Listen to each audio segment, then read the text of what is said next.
Good morning, children. How are you? You all are fine. Very good.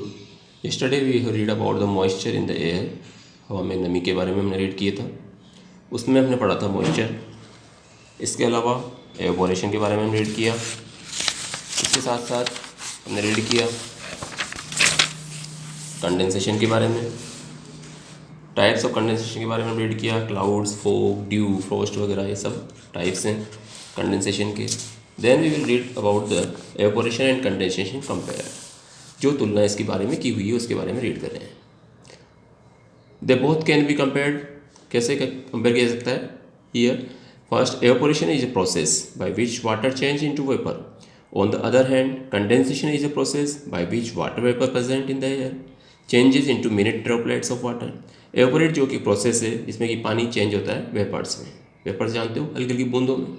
दूसरी तरफ condensation जो होता है प्रोसेस होता है जो कि वाटर वेपर प्रेजेंट होता है एयर में और चेंज होता है माइन्यूट ड्रॉपलेट्स ऑफ वाटर के रूप में. नेक्स्ट है evaporation takes place more when the weather is hot, evaporation dry and windy. On the other hand, condensation takes place when the temperature of the saturated air goes down below the dew point. Evaporation क्या होता है? अधिक से अधिक होता है weather मौसम के हिसाब से, हॉट, ड्राई एंड विंडी. दूसरी तरफ हम देखें कंडेंसेशन जो होता है वो टेम्परेचर के हिसाब से हवा में जिस प्रकार से होता है उसी के हिसाब से वो ड्यू पॉइंट तक पहुंचता है या ड्यू पॉइंट की जमने वाली पॉइंट के नीचे भी पहुंच सकता है. नेक्स्ट है evaporation takes place more quickly in the lower latitudes. जो लोअर लेटीट्यूड्स हैं, ऊंचाई वाली जगह जहाँ कम है वहाँ पे एवपोरेशन हो सकता है, बहुत तेज़ी से होता है. दूसरी तरफ कंडेंसेशन जो होता है वो कहाँ तेज़ी से होगा? एट हायर लेटीट्यूड्स पे, ऊंचाई पे, देन एट लोअर लेटीट्यूड्स की अपेक्षा. As a result of evaporation, the amount of water on the surface of the earth goes on decreasing. On the other hand, as a result of condensation, the amount of water goes on increasing. जैसा कि हम देखते हैं परिणाम, result जो evaporation का है, amount of water जो सरफेस का है अर्थ पे जो डिक्रीज होता है. दूसरी तरफ हम देखते हैं कि इसका कंडेंसेशन जो है उसका क्या होता है? अमाउंट ऑफ वाटर इंक्रीज होता है. ठीक है. नेक्स्ट है प्रेसिपिटेशन. प्रेसिपिटेशन किसी चीज़ का उतार होना, पतन होना, गिरना, ये सब प्रेसिपिटेशन की पार्ट है. ये किस तरह से होता है? ये एक प्रकार से प्रोसेस जो कंडेंस पोजीशन होती है वाटर वेपर की और अर्थ पे वापस गिरती है, जैसे बारिश की फॉर्म में. उसके बाद बर्फ़ गिरती है हेल के फॉर्म में और दूसरी कई तरह के अलग अलग नाम इनके दिए हुए हैं. वो सब बर्फ़बारी वगैरह होती है, ऊपर से ओले गिरते हैं, अलग अलग फॉर्म में देखने को मिलते हैं. ये सब चीज़ें हमें इसी के प्रेसिपिटेशन का पार्ट है. डिफरेंट टाइप्स ऑफ प्रेसिपिटेशन में सबसे पहले रेन के बारे में बताया हुआ है. रेन जो मोस्ट इंपॉर्टेंट फॉर्म है प्रेसिपिटेशन की. हमारे पास में क्या होता है? बादलों के माध्यम से बारिश आती है. कोल्ड रीजन्स के हिसाब से भी स्मॉल ड्रॉपलेट्स जो वाटर है एक प्रकार से कोल्डर होते हैं और उसके बाद ज्वाइन करती है बिगर ड्रॉप्स में. ये ड्रॉप्स फ्लोट नहीं कर सकती है, तैर नहीं सकती है और हवा में, और यही कारण है कि नीचे की तरफ आ जाती है. 3 कंडीशंस जो इसमें बताई हुई है necessary for the formation of rain drops. Rain drops के लिए 3 तरह की पोजीशंस हैं. कौन कौन सी हैं? ये है आपकी देयर शुड बी एवपोरेशन. सबसे पहले तो एवपोरेट होना जरूरी है पानी का. देयर शुड बी कंडेंसेशन, उसके बाद जमना जरूरी है ऊपर जाके. There should be dust particles in there, हवा में डस्ट पार्टिकल्स भी होना जरूरी है. ये सब चीज़ें इसी के पार्ट हैं. Instrument known as rain gauge is use to measure the amount of rainfall. Rainfall को मेजर करने के लिए किसका यूज किया जाता है? रेन गेज का. नेक्स्ट है स्नोफॉल. स्नोफॉल जानते हो, बर्फबारी हो जाती है जब टेम्परेचर जो एयर का है बहुत ज़्यादा बिलो फ्रीजिंग पॉइंट से नीचे पहुंचता है. Water vapour air condenses directly into crystals. तो वाटर वेपर क्या होता है? क्रिस्टल्स के रूप में, फॉर्म के रूप में गिरने लगता है. Later one two flakes of snow without passing through the liquid form. When these flakes of snow fall on the ground the snowfall occurs. Snowfall जानते हो आप? कभी कभी आपने देखा होगा हमारे यहाँ पे गोले की आइसक्रीम बनती है बर्फ़ वाली, उससे जो क्रश करते हैं और वो उसकी फॉर्म बनती है. इस तरह की फॉर्म जो है कश्मीर वगैरह में आपको देखने को आसानी से मिल जाएगी. नेक्स्ट है हेल. हेल में जो रेन ड्रॉप्स जो बहुत ही कोल्डर रीजन्स में पहुंचती हैं जहाँ की टेम्परेचर वगैरह बिलो द फ्रीजिंग पॉइंट से होता है, और इस तरह से जो रेन ड्रॉप्स हैं get frozen but strong upward air current throws them back.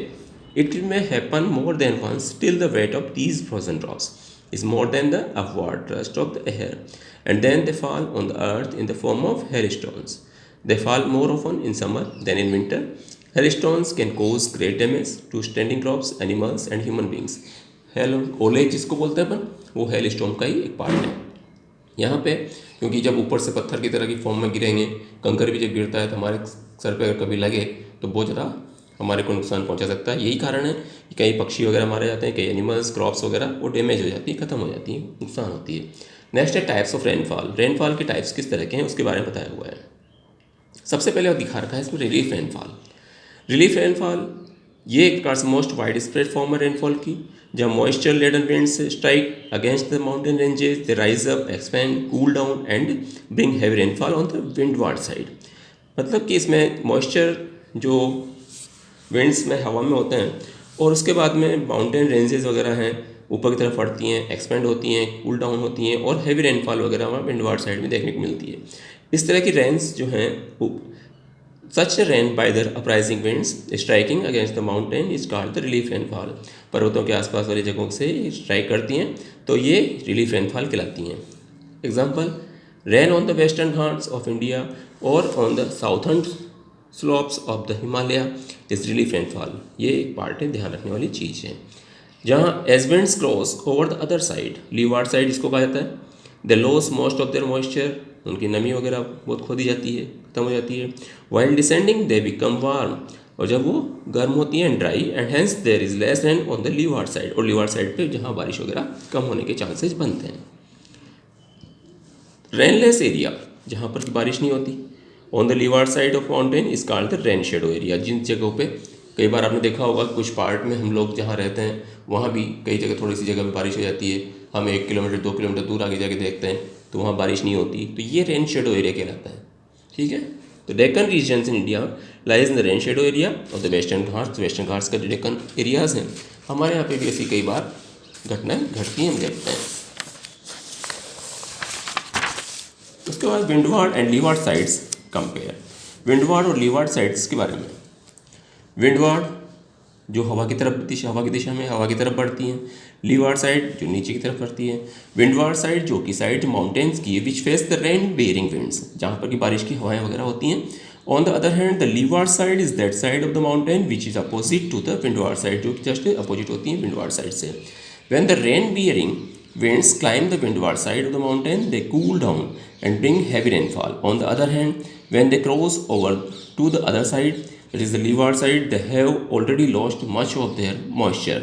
While descending, they further become warm and dry, so they give less rainfall on the leeward side.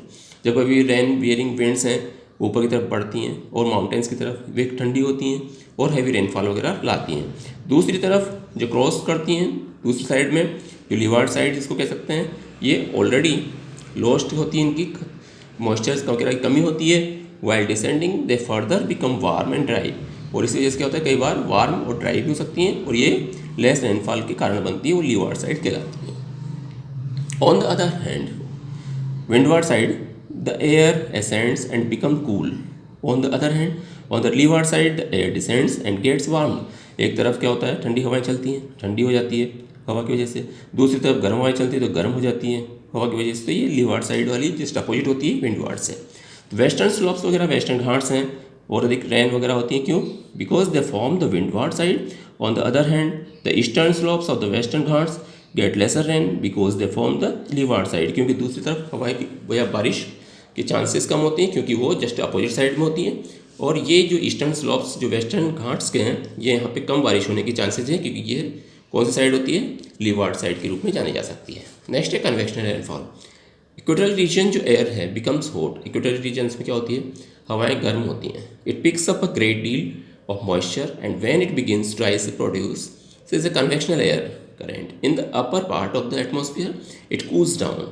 ये जैसे ऊपर बढ़ती हैं तो ठंडी होती हैं, हवाएं नीचे की तरफ गर्म होती हैं जो बहती हैं। As the moisture laden air gets cool down in the upper region, condensation takes place and there is a heavy rainfall accompanied by lightning and thunder. Rain caused by the rising currents of air is known as convection rainfall. जैसा कि हम देखते हैं moisture laden air होती हैं, हवाएं जो चलती हैं जो उठा ठंडी हवाएं जाती हैं अपर रीजन्स में और ये कंडेंस होती हैं, उसके बाद में हेवी रेनफॉल के चांसेस बढ़ जाते हैं। आपने देखा हो कई बार गर्जना होती है, गर्जने के साथ में गर्जन होती है, थंडरिंग होती है और उसके बाद में हमारे पास क्या होता है, बारिश होती है, और ये एक प्रकार से राइजिंग करेंट्स की वजह से इसको कन्वेक्शन रेनफॉल कहा जाता है। नेक्स्ट है कन्वेक्शन रेनफॉल के बाद में साइक्लोनिक रेनफॉल। साइक्लोनिक रेनफॉल में साइक्लोन तूफान वगैरह जो आता है बारिश वगैरह के साथ साथ, ये इसको साइक्लोनिक रेनफॉल होता है। कभी भी साइक्लोन विंड्स जो कि all sides try to rush towards the low pressure in the centre, consequently there is circular motion which caused the building air at the centre to rise up. ऊंचा उठाने के लिए कई बार आपने देखा होगा भंवरा या एक प्रकार से गोल गोल चक्रवात की तरह से ऊपर उठती हैं हवाएं। यही हवाएं जैसे कि गर्मी में हम लोग देख सकते हैं ग्राउंड में गोल गोल घुमाव बिल्डिंग होती है, इसी तरह की अगर समुद्र में उठती हैं और बहुत भारी होती हैं, हैवी होती हैं, तो ये इसके साथ में पानी वगैरह बौछारें वगैरह लेकर के जाती हैं। तो यही राइजिंग जो एयर है ठंडी होती है, cools down, condenses and brings rain. This type of rainfall is called cyclonic rainfall. इसी को साइक्लोनिक रेनफॉल के नाम से जाना जाता है। ये कॉमन है टेम्परेट जोन्स में, जहाँ की एयर जो from the polar high pressure belts meets the air from the sub tropical high pressure belts में। नेक्स्ट है underground water and its importance. Underground water और उसकी इंपॉर्टेंस क्या है। अंडरग्राउंड वाटर हम जानते हैं हमारे यहाँ पे जिस एरिया में भी हम रहते हैं वहाँ पे ज़मीन के नीचे से पानी निकाला जाता है, और अगर मान लो बारिश नहीं हो तो अंडरग्राउंड वाटर को चार्ज करने का चांस हमारे पास में कुछ भी नहीं है। तो ये एक प्रकार से डिपेंड करता है, ये हम लोग हमेशा काफ़ी टाइम से पहले कुएँ बावड़ी वगैरह हुआ करते थे, उसमें स्टोर करके रखते थे। आजकल बोरिंग होती हैं और वेल्स वगैरह में कुओं के माध्यम से हमें जानकारी इसकी मिल जाती है और उसके माध्यम से यूज करते हैं। उसके बाद में हम देखते हैं यहाँ पे किस तरह से कि ये अंडरग्राउंड वाटर जो बहुत ही यूज़फुल है हमारे लिए और ये इंपॉर्टेंस रखता है, क्योंकि ये कुछ रीजन्स हैं इसमें शो कर रखे हैं समझने के लिए। तो मैंने आपको बता दिया surface of water is not freely available.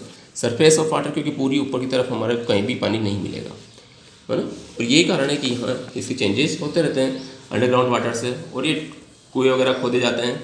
कई जगह हम देखते हैं कि हमारे लिए डोमेस्टिक रिक्वायरमेंट जैसे खाना पीना और दूसरे काम सारे पानी के बिना नहीं हो सकते, तो कुकिंग वाशिंग वगैरह जो कि आप फर्स्ट क्लास से पढ़ते हुए आ रहे हैं। With the help of wells and tubewells he can irrigate his fields and cow grows crops and trees etcetera. पानी की इंपॉर्टेंस यहाँ है, कुएं बावड़ी वगैरह जो होते हैं उनके माध्यम से, ट्यूबवेल्स वगैरह के माध्यम से, क्योंकि जहाँ कहीं भी क्या होता है फील्ड्स वगैरह क्रॉप्स वगैरह उगाई जाती हैं खेतों में, किसानों के द्वारा काम मिले जाते हैं, ये सब इसी में होता है। यही this water can be utilise in various industries. अलग अलग तरह की इंडस्ट्रियाँ फैक्ट्रियाँ वगैरह जो होती हैं उनमें भी इसको यूटिलाइज किया जाता है। और ये इसी के साथ साथ हम लोग देखते हैं कि इंडस्ट्रीज़ में जैसे स्टील की इंडस्ट्री, पेपर है, क्लॉथ है, डाइंग एट्सेट्रा, ये सब इसकी इंपॉर्टेंस रखते हैं।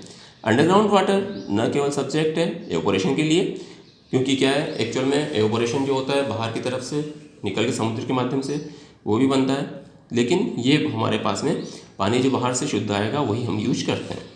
तो underground water sustains the growth of vegetation on the land and gives life to deep rooted trees. जो गहरे पेड़ हैं उनकी जड़ों तक पानी पहुंचने का काम अंडरग्राउंड वाटर से पॉसिबल है।